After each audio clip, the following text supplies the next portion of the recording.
everybody, it's Erica Nygaard, and today I'm going to be talking about some different activities that you can do to help your kiddos with anger management. The goal of these activities are to help children when they're feeling this impulse of anger to stop and think, to calm their bodies down, to identify their emotions, to choose a positive outlet for their frustration, to be able to breathe and to calm down and to rejoin the group, and to be able to problem solve either independently or with the help of a teacher. So this is something that you would introduce at the beginning of the year, maybe during circle time, but it's also something that you're gonna return to routinely so that the kiddos remember these problem solving skills and these different techniques to get through their anger.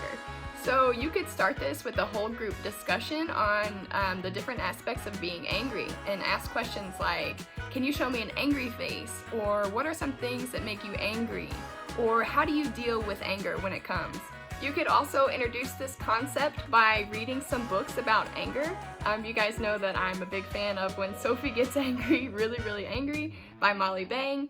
There's all kinds of books out there. There are some books that have been included in some of the articles that we've been reading this semester. You can talk about how these characters dealt with those big feelings, and then you could even put those books on display all throughout the classroom so that the kiddos can go and reference them as they need to.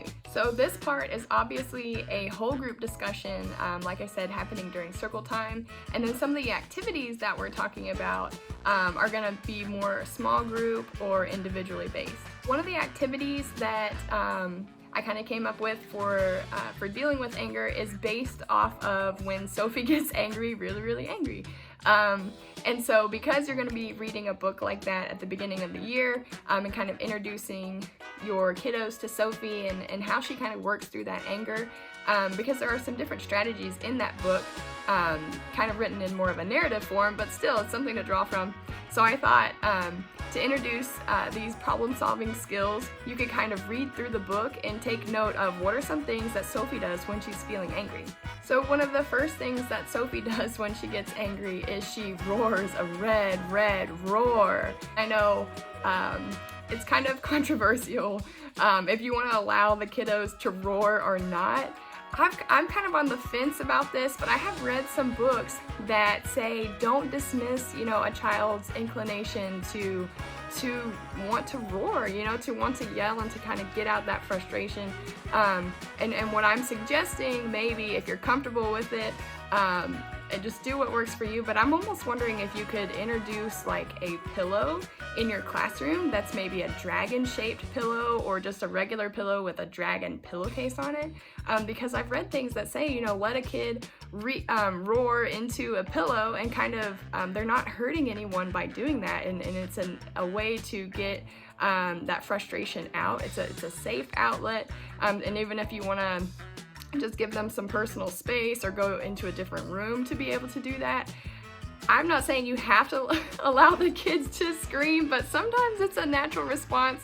And so I'm trying to think of a creative way to use one of those natural reactions to being angry, but direct it into more of a positive, playful, fun-based kind of problem-solving strategy. So, like I said, if you're comfortable with doing that, I would suggest, maybe giving them a pillow and offering them a chance to roar. And if not, you can skip this step. The next thing Sophie does in the book is that she runs and runs until she can't run anymore. So what I'm suggesting here, as far as a kind of a break that the kids can take when they're feeling angry, is to give them the opportunity to run in place. Exercise is good for your endorphins, and it makes you feel better and put you in a better mood and just a better kind of headspace. So I'm suggesting that you offer the kids a chance to run in place in the classroom.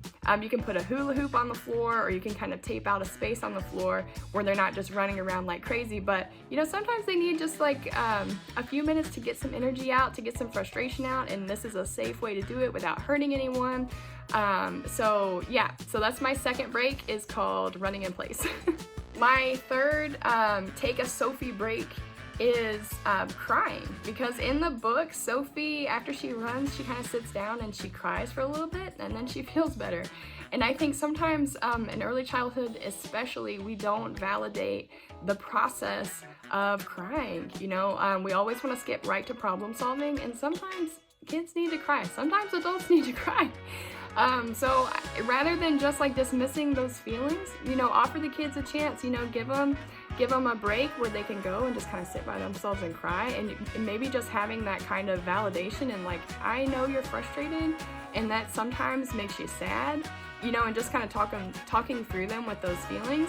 Sometimes that can go a long way in the problem solving process. So my third break option for the kids would be to just let them cry for a few minutes.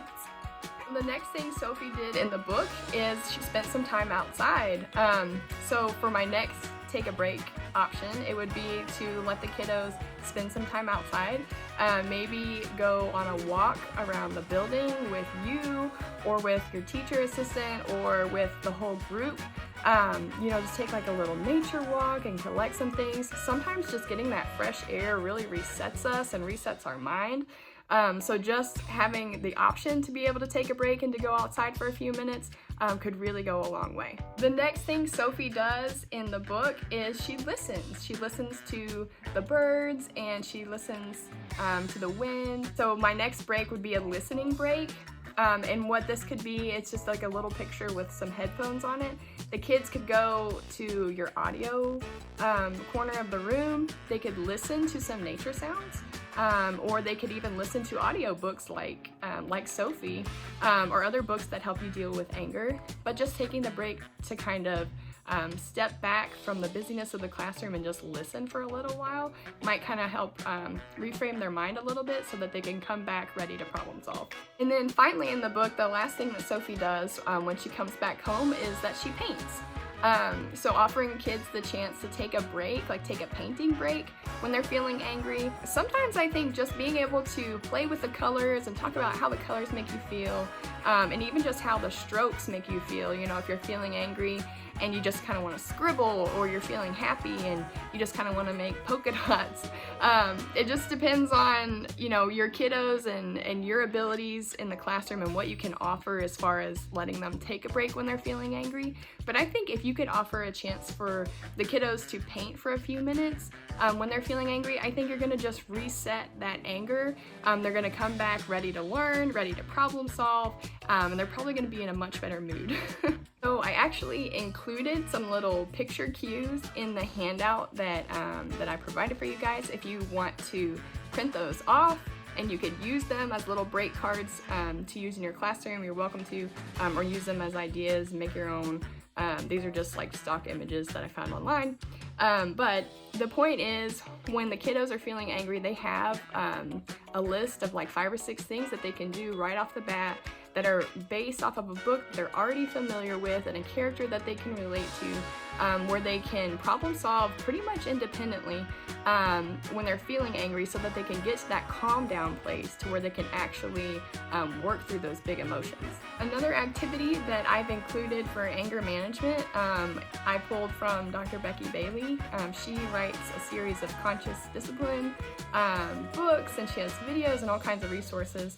And she has some breathing techniques that I have used in my own classroom with a lot of success, and I use with my own kiddos with some success. They're still pretty young, but it's a way to fun ways to help children remember to breathe whenever they're feeling angry or upset, or they just need to calm down. So I've included those also in the PowerPoint and in the handout that I've given to you guys, but I can just go over a few of those really quickly. The first breathing technique is called STAR. So you're gonna smile, take a deep breath, and relax.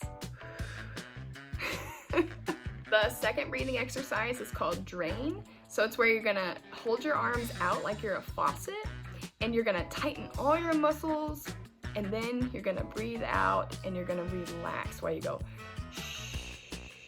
Just like you're draining all of that energy and all of that anger right out of your system. The next breathing technique is called the pretzel. So here you're gonna cross your legs, cross your arms, interlace your fingers. You're gonna get all twisted up like a pretzel. Then you're gonna put your tongue to the roof of your mouth, like that.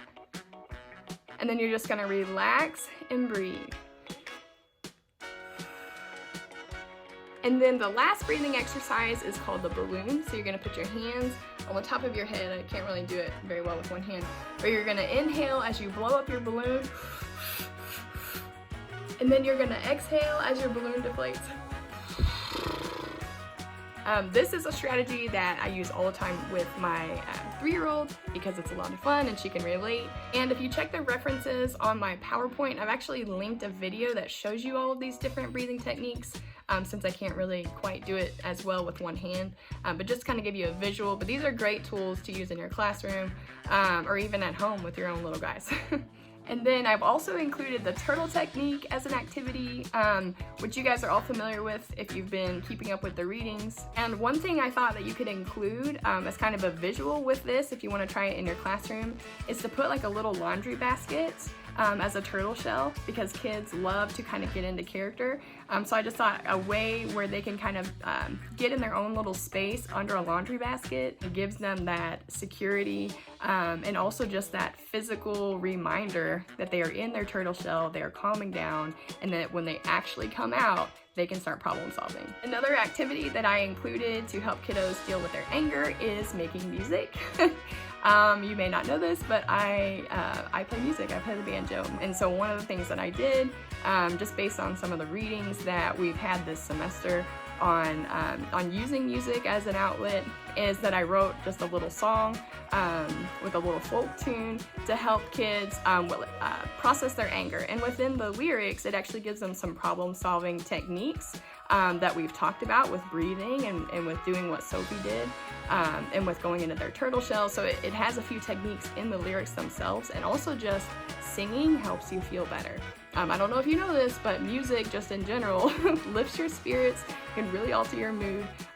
So giving kids the chance to go and make their own music or sing a song that you've taught to them can really go a long way in helping them learn how to regulate their emotions, calm down, and come in ready to problem solve. And finally, the last activity would be kind of hosting all of these resources in a calming center in your room, where they can go and they can see these posters of Sophie and all the things that she did to work through her big emotions. They can see the posters of the breathing techniques, the turtle, and how to get into their shell and how to problem solve.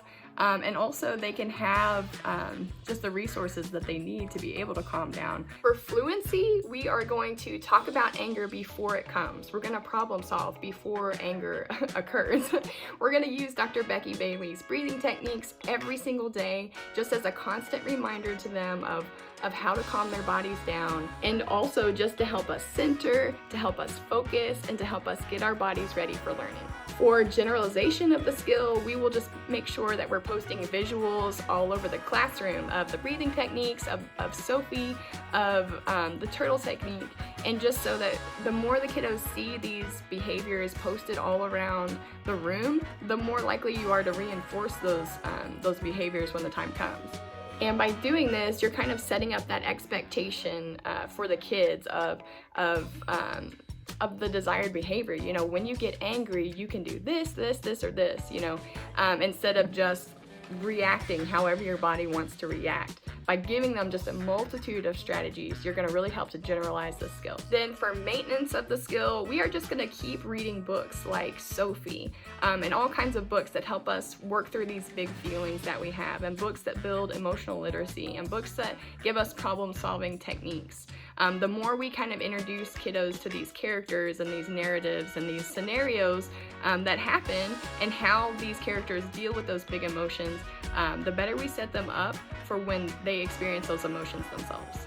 And in addition to that, just making sure that the calming center is available to children all throughout the day, that they can take these breaks all throughout the day, that they know to ask for the breaks when they need the breaks, because that's what it's all about. We want them to problem solve independently as much as they can, to kind of avoid those big emotional outbursts.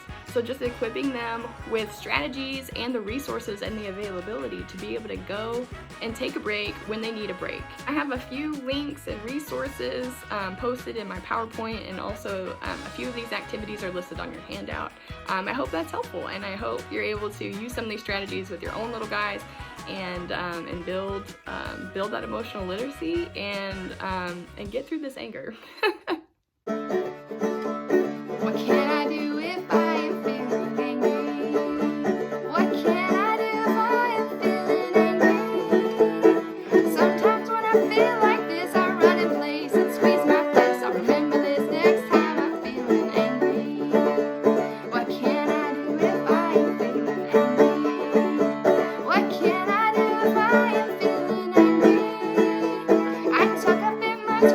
Shall I